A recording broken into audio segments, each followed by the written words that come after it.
السلام عليكم، ازيكم عاملين ايه؟ وحشتوني قوي قوي قوي. النهارده هنعمل البيتزا ما شاء الله. بصوا، عملنا كل الكميه دي ب2 كيلو دقيق. بصوا شايفين طريه ازاي؟ زي القطنه. بصوا، هشه وطريه مستويه. حطوا لايك للفيديو واشتركوا في القناه لو اول مره تشوفوا الفيديو. ما تنسوش ان انا القناه هتكبر بيكم. ويلا بينا. معايا 2 كيلو دقيق، معايا كمان بوله فاضيه هحط فيها كوبايه ميه دافيه، 4 معالق من السكر. لكل 2 كيلو دقيق 4 معالق. ممكن انتي تقللي وتزودي في الكميات براحتك. معايا كوباية من اللبن الدافي، 4 معالق من الخميرة الفورية، وهسيبهم كده الخميرة تتفاعل وتعمل فوم كده على الوش. هحط معلقة من الملح على 2 كيلو دقيق، واخلطها كويس. بعدين الخميرة اهي بدأت ان هي هتعمل فوم كده على الوش، هنزل بيها على الدقيق. بسم الله.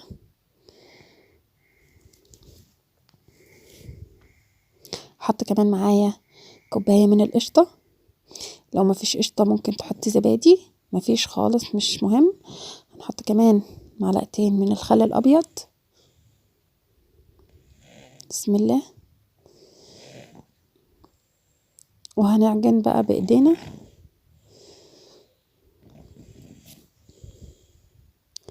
بسم الله الرحمن الرحيم. اللهم صل وسلم على سيدنا محمد. حسب الله ونعم الوكيل. معايا كمان حطيت بيضاية، وهزود بقى هكمل عجن بالمية.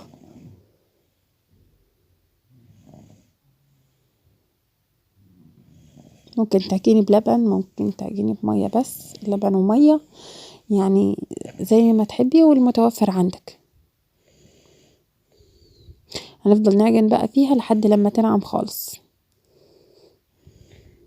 اول ما اتلمت معايا احط لها معلقتين من الزيت، وافضل اعجن فيها لمدة يعني من 8 ل10 دقايق او ربع ساعة حسب ما تاخد بقى، لحد ما تنعم خالص. وابدأ ان انا اهي بدأت ان هي هتنعم معايا. بحط بس ببل ايدي مية على خفيف خالص، يدوب ايديا بس ايه زي ما انتوا شايفين كده، واعجن العجينة بوكسات بوكسات.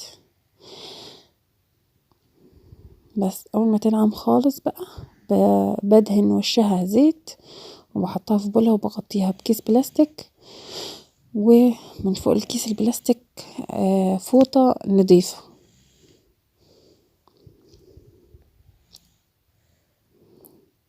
اهو بسيبها بقى تخمر نص ساعة ساعة على بال ما اجهز الصلصة بتاع البيتزا.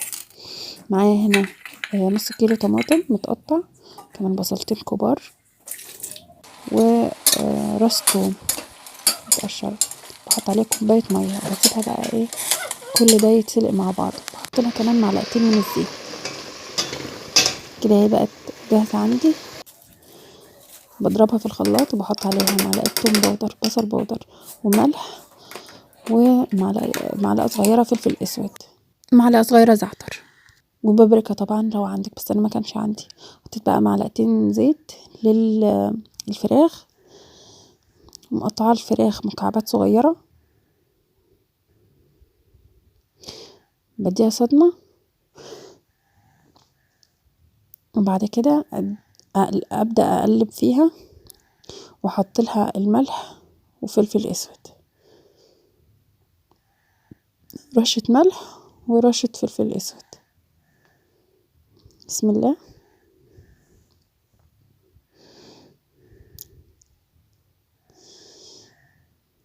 بقطع بقى بصلاية جوليان شرايح، وبنزل بيها فوق الفراخ. لو في فلفل اخضر برضو ممكن تضيفيه بقى هنا بس، وبطفي عليها النار. هنا بقت عندي العجينة جاهزة. حط لايك للفيديو، اشتركوا في القناة، فعلوا الجرس علشان يوصلكوا كل جديد. بنزل بقى بالعجينة وابدأ ان انا اقسمها كور صغيرة، ومش عارفة المقطع ده راح فين. ابدأ بقى ان انا افرد العجينة على الرخامة، بدهن صينية زيت وبحط العجينة فيها.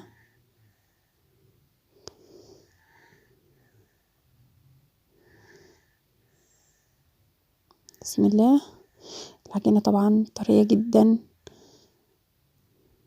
افردها رقيقة علشان لسه هتعلى كمان لما تخمر تاني. انا بسيبها تخمر تاني بعد ما خمرت، يعني بعد ما احطها في الصينية بسيبها تاني، افردهم كلهم، بعدين ابدأ احط الحشو واحدة بواحدة واحط في الفرن.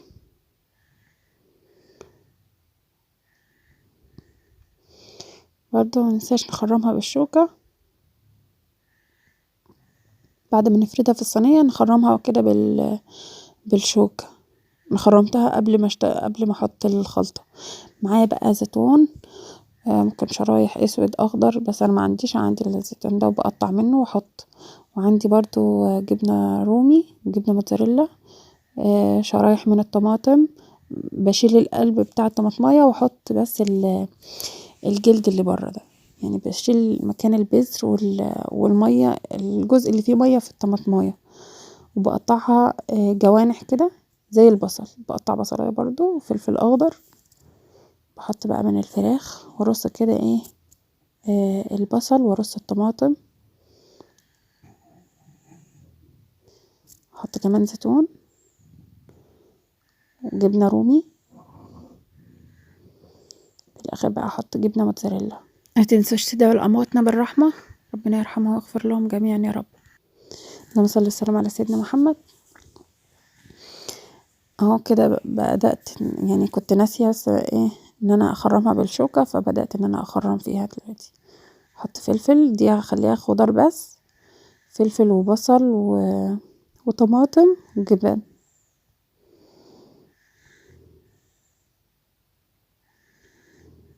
جبنة موتزاريلا، جبنة رومي،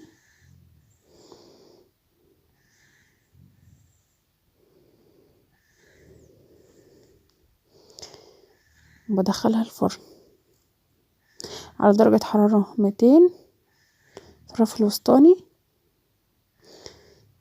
بتاخد لها يعني من تقريبا نص ساعة او ساعة الا ربع. كنت بحط صينيتين وفوقهم صينية تالتة، يعني نص صينية سند على طرف الصينية دي، والنص التاني سند على طرف الصينية التانية.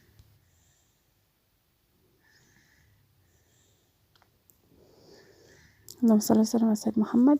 دي الصينية دي صينية كبيرة، هم عملوا معايا 2 كيلو، عملوا 7 بيتزات، احجام يعني مختلفة. في 2 كبار قوي اللي هم مقاس تقريبا مش فاكرة 40 سنتي، صواني كبيرة، يعني مش فطقم ولا حاجة، دي كبيرة اكبر من الطقم كمان. احط فراخ بقى، واحط بصل وزيتون وجبن. ممكن تخليها جبن بس، ممكن تخليها خضار وجبن، يعني نوعين جبنة قصدي. الموتزاريلا اساسي، بس ممكن تستخدمي بقى جبن تاني، مثلا جبنة فيتا، جبنة رومي، شيدر، بس بتطلع. وبألف هنا وشفا. عجبك الفيديو اشتركوا في القناة مش هتكبر غير بيكم. مع السلامة.